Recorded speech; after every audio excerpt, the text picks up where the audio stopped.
understanding how people operate is so important to life. Men and women think differently and don't go into life thinking that they don't. Men have compartmentalized every part of their life. First and foremost, which I found so interesting, was like the emotional responses of men and women. And I found this statistic, this research said that women are more likely to experience and report higher levels of anxiety and depression than men, which I think that we obviously in our relationship can relate to.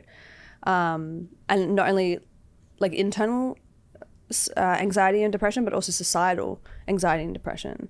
So how do you think that, well, first and foremost, I've had my fair share of struggles with mental health, but would you not agree that over the last couple of years, even in particular when we've been married, that I've like just gone leaps and bounds in terms of being able to regulate my emotions? 100%. I think you individually have done great work, and then collectively, you know, the communication to support that has really evolved over time. You showed me something the other day that I think really stood out, that what a woman goes through during her period and the cycle of a month. And I think if you showed that to 100 men, maybe one of them would be like, oh, I knew that.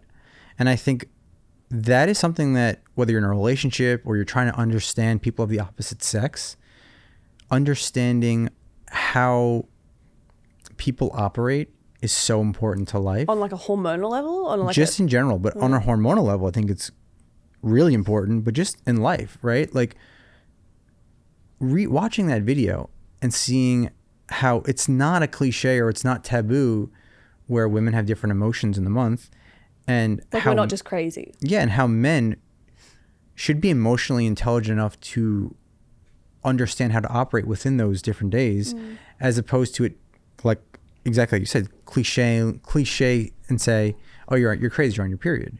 Because understanding the biology and intelligence and the science of the opposite sex, I think nowhere as a kid did I ever learn that. And I feel like that would go a really long way.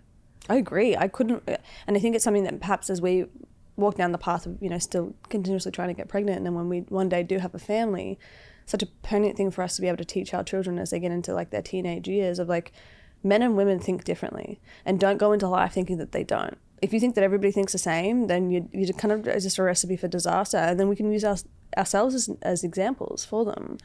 Yeah, and I think, you know, we talked about something else here, and it might be one of your notes, but again, it could be a cliche that men are practical and logical, and it sounds different than what you're trying to say, right? If somebody says like, oh, men are practical and logical, oh, you're saying men are smarter than women. No. When we dig into the science of it, and again, I'm not a scientist, this is kind of just things that we've read and seen, where this scientist in particular was saying men have compartmentalized every part of their life. There's sports, there's work, there's dating, there's politics, there's health.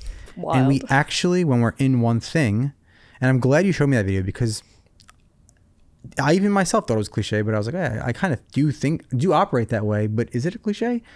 But when you break down the brain of a man, and he actually compartmentalizes all of his thoughts, so when you argue, he's just arguing about that specific thing, and he's bringing up the facts or his opinion on that specific thing. Whereas how you explain women's brains are like wires, and everything's attached, and there's a lot of emotion and energy tied to a women's brain, for good or bad for men, right? That's just how we operate.